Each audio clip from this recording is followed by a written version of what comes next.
നമസ്കാരം. റിവെന്റ് ഹാപ്പിനെസ്സിലേക്ക് സ്വാഗതം. ഞാനൊരു 8 മാസമായി വീഡിയോ എടുത്തിട്ട് ഞാൻ ജോലി തിരക്കുകൾ കാരണം എനിക്ക് ചെയ്യാൻ പറ്റിയില്ല. അത് കഴിഞ്ഞപ്പോൾ ഇന്ന് കുറച്ച് ഫ്രീ ആയപ്പോൾ ഞാൻ എന്ത് ചെയ്തു, റിലീസിന് എമ്പുരാൻ പോയി കണ്ടു.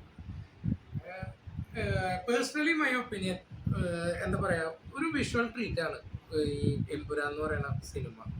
ആസ് എ എന്താ പറയുക, ഒരുപാട് സിനിമകൾ ഇഷ്ടപ്പെടുന്നത് കൊണ്ടായിരിക്കും, ഇപ്പോൾ ഇന്റർനാഷണൽ ലെവലിൽ സിനിമകളൊക്കെ ഇഷ്ടപ്പെടുന്നത് കൊണ്ടായിരിക്കും. ഇപ്പോൾ അമേരിക്ക പടമൊക്കെ പണ്ട് കണ്ടിട്ടുണ്ട്, ഇപ്പോൾ ഒന്നും കാണലൊന്നുമില്ല.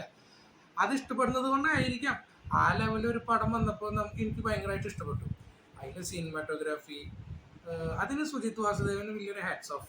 പിന്നെ ഇത് എടുക്കാൻ വേണ്ടിയിട്ട് പ്രയത്നിച്ചിട്ടുള്ളത് പൃഥ്വിരാജാണ്. ഇതിന് ഏറ്റവും കൂടുതൽ സപ്പോർട്ട് കൊടുത്തിട്ടുള്ളത് ആന്റണി പെരുമ്പാവൂർ സാറും. അപ്പോൾ അവർക്കൊക്കെ ഒരു ബിഗ് ഹാറ്റ്സ് ഓഫ്. കാരണം മലയാളം ഇൻഡസ്ട്രിക്ക് ഇങ്ങനത്തെ ഒരു വിഷ്വൽ ട്രീറ്റ് എൻ്റെ ജീവിതത്തിൽ ആദ്യമായിട്ടാണ്. ഇനിയിപ്പോൾ ഇതിനു മുമ്പ് വല്ല മലയാള പടം നിങ്ങൾ പറഞ്ഞു തരുന്നുണ്ടോ അറിയില്ല. അപ്പം ഇനി അതൊരു വലിയൊരു സംഭവമായിട്ട് എനിക്ക് തോന്നിയിട്ടുണ്ട്. പിന്നെ എനിക്ക് ഇതിൽ തോന്നിയിട്ടുള്ളത്, എനിക്ക് ഭയങ്കരമായിട്ട് തോന്നിയൊരു സംഭവം, ഈ ടിയാനൊക്കെ എഴുതിയ മുരളി ഗോപി തന്നെയാണോ ഇതിൻ്റെ സ്ക്രിപ്റ്റ് റൈറ്റർ എന്നുള്ളത് എനിക്ക് നല്ല ഡൗട്ടുണ്ട്. ടിയാനൊക്കെ എന്ത് ലെവല് പടമാണ് അതൊക്കെ കണ്ടിട്ട് എനിക്ക് ഭയങ്കര ആരാധകനായിരുന്നു ഞാൻ മുരളി ഗോപിയുടെ സ്ക്രിപ്റ്റിൽ. ആ ഒരു സ്ക്രിപ്റ്റിന്റെ വാല്യൂ ഒന്നും മെയിലില്ല കേട്ടോ, എമ്പുരാൻ്റെ ഒന്നുമില്ല. എനിക്ക് പേഴ്സണലി തോന്നിയത്, ഞാൻ ഇന്നത് റിലീസാണ് പറഞ്ഞാണ്ട് ഞാൻ ലൂസിഫർ പോലും ഇന്നലെ ഇരുന്ന് കണ്ടു. ആ ഒരു പഞ്ച് പോലും എനിക്ക് എമ്പുരാനിൽ നിന്ന് കിട്ടിയില്ല. പക്ഷെ ഞാൻ നേരത്തെ പറഞ്ഞ പോലെ വിഷ്വൽ ട്രീറ്റ് സൂപ്പറായിരുന്നു. അത് ഏറ്റവും ബെസ്റ്റാണ്. ഇത് ഒരിക്കലും ഇതൊരു മൊബൈലിൽ ഇരുന്ന് കാണേണ്ട ഒരു പടമല്ല കേട്ടോ. OTT വന്നിട്ട് മൊബൈലിൽ കാണാം അങ്ങനെ ചിന്തിക്കണ്ട. അതിൽ നമ്മൾ ഈ സൗണ്ട് ക്വാളിറ്റിയും സിനിമാറ്റോഗ്രാഫിയും ഒക്കെ തിയേറ്ററിൽ തന്നെ പോയി എക്സ്പീരിയൻസ് ചെയ്യണം. പറഞ്ഞു വന്നത് സ്ക്രിപ്റ്റിൻ്റെ കേസ് അത് ഇത്തിരി മോശമല്ല, അത് ഇത്തിരിയും കൂടി ബെറ്റർ ആക്കായിരുന്നു എന്ന് എനിക്ക് തോന്നിയിട്ടുണ്ട്. ഞാൻ എവിടെയോ വായിച്ചു കേട്ടതാണ്, ഇനിയിപ്പോൾ സത്യമാണോന്ന് അറിയില്ല, 4-5 വർഷം എടുത്ത് സ്ക്രിപ്റ്റ് പൂർത്തിയാക്കാൻ നിങ്ങളുടെ ഏതൊരു ഇന്റർവ്യൂവിൽ മുരളി ഗോപി ഞാൻ തോന്നുന്നു പറഞ്ഞു കേട്ടത്. കുറച്ചധികം താമസം എടുത്ത് വർക്ക് ചെയ്യാനായിട്ട് പറഞ്ഞു.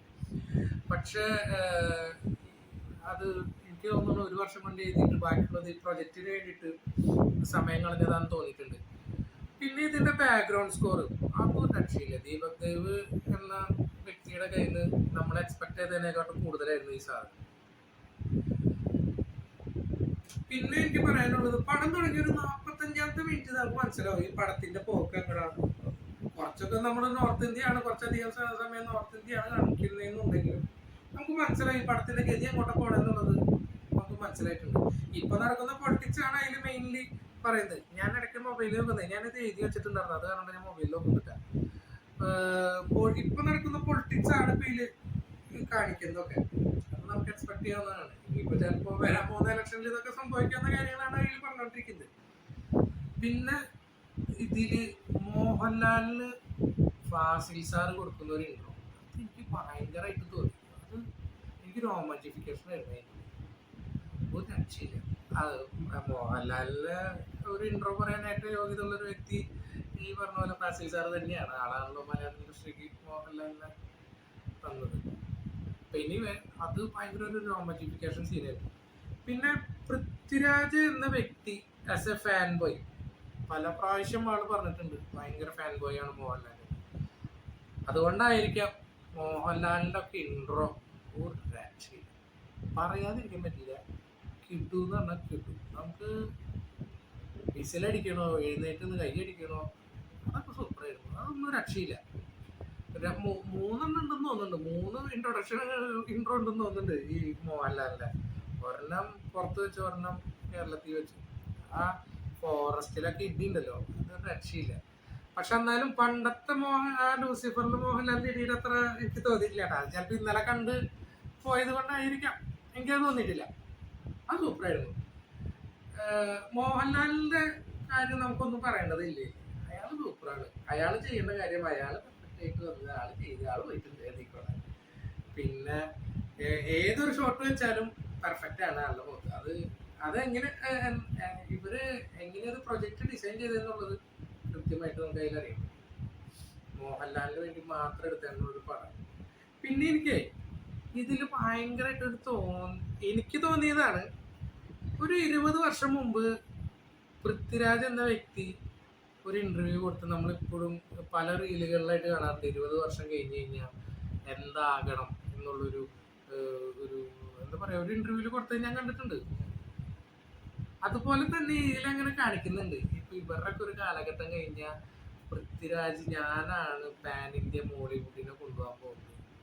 അങ്ങനെയൊന്നും ഇല്ലാട്ടാ, അതൊക്കെ വെറും തോന്നല. അതൊക്കെ ഇവിടെ വേറെ പിള്ളേർ വിചാരിച്ചാലും നടക്കും. അതിപ്പോ പൃഥ്വിരാജ് മാത്രമൊന്നല്ല, അത് വേറെ പിള്ളേർ വിചാരിച്ചാലും നടക്കും. ആ ഒരു ഫൈറ്റ് സീൻ കാണുമ്പോൾ എനിക്ക് തോന്നിയത് അതാണ്. ഇനിയിപ്പോ മോഹൻലാൽ മാറി നിന്നാലും ഞാൻ അതുപോലെ തന്നെ ചെയ്ത് കൊണ്ടുപോകും ഈ ഇൻഡസ്ട്രീനെ. വെറും തോന്നലാണ്, അതൊന്നും ഇല്ലാട്ടാ. ലാലേട്ടനും മമ്മൂക്കൊക്കെ ഉണ്ടാക്കി വെച്ച ഇൻഡസ്ട്രി അത് അവരുടെ പേരിൽ തന്നെ അറിയപ്പെടുള്ളൂ.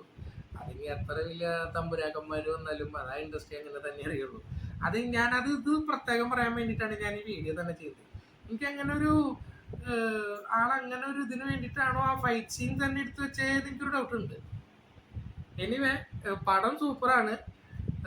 എല്ലാവരും തിയേറ്ററിൽ പോയി വാച്ച് ചെയ്യണം. പിന്നെ ഒരിക്കലും ഈ പടം നിങ്ങൾ നിരാശപ്പെടുത്തില്ല. ഞാൻ ഫസ്റ്റ് അവർ പറഞ്ഞ പോലെ വിഷ്വൽ ട്രീറ്റ് സൂപ്പറാണ്. എല്ലാവരും തിയേറ്ററിൽ പോയി കാണണം. പിന്നെ പൃഥ്വിരാജ് എന്ന വ്യക്തിക്ക് ഇങ്ങനെ ഒരു പടം മലയാളം ഇൻഡസ്ട്രിക്ക് തന്നതിന് വലിയ ഹാറ്റ്സ് ഓഫ്. പിന്നെ ഇതിന് ഏറ്റവും വലിയ റിസ്ക് എടുത്ത ആന്റണി പെരുമ്പാവൂരിനും വലിയ ഹാറ്റ്സ് ഓഫ്. Thank you.